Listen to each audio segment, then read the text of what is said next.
Ngayon ay pag-uusapan po natin ang isang prediction mula sa isang top analyst na nagsabi na ang minimum na presyo para kay XRP ay maaring umabot po sa $4.50 kahit pa sa pinakamadilim na senaryo ng market.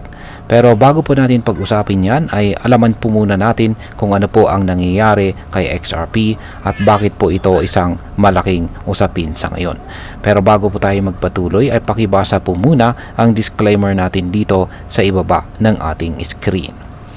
Yan, ano nga ba ang kasalukuyang kalagayan ni XRP ngayon? Nito pong nakaraang linggo, ang presyo po ni XRP ay nagpakita ng isang matinding pag-alon o isang matinding wave.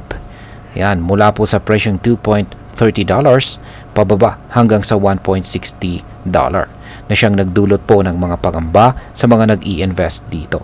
Ngunit sa kabila po ng mga fluctuations na ito, nagkaroon po ng konting recovery sa kanyang presyo.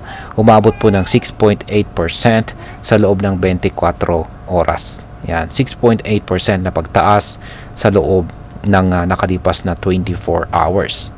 Subalit ang long-term trend pa rin ay pababa or downtrend na may 18.2% na pagbaba sa loob ng isang buwan. Ngayon ay ano po ang prediction ng analyst para kay XRP? Ang analyst po na si Dr. Kat ay nagsabi na ang minimum target para kay XRP ay $4.50 kahit pa magtapos ang Bitcoin bull run at bumagsak ang presyo ni Bitcoin.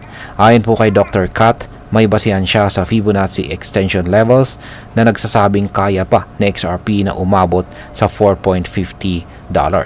Ang kondisyon lang ay hindi ito dapat bumaba sa presyong $1.69 sa loob ng 2 araw. Kaya yan, uulitin ko po yung kanyang kondisyon para maabot na XRP ang $4.50. Yan, ang kondisyon daw ay dapat manatili sa ibabaw ng $1.69 na presyo itong sa XRP sa loob ng 2 araw.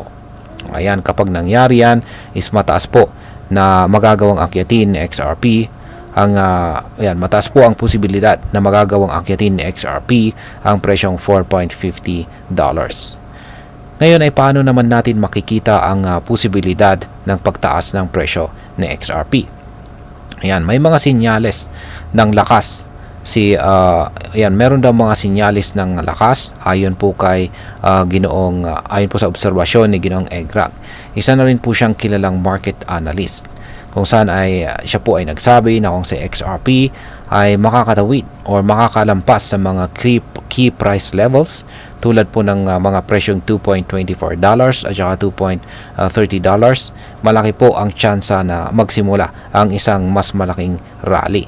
Kung maabot po nila ang presyong $2.70, maaring magtuloy-tuloy po ang pagtaas at ang presyo ni XRP ay maaring umabot ng hanggang $5. Ngayon ay ano naman po ang maaring maging epekto nito para sa atin bilang mga Pinoy crypto traders at investors ni XRP. Yan, para sa atin ay mahalagang malaman natin ang mga ganitong predictions at movements sa market. Kung magkatotoo ang forecast na $4.50 o higit pa, ito ay magbibigay ng malaking oportunidad para sa atin bilang mga XRP holders.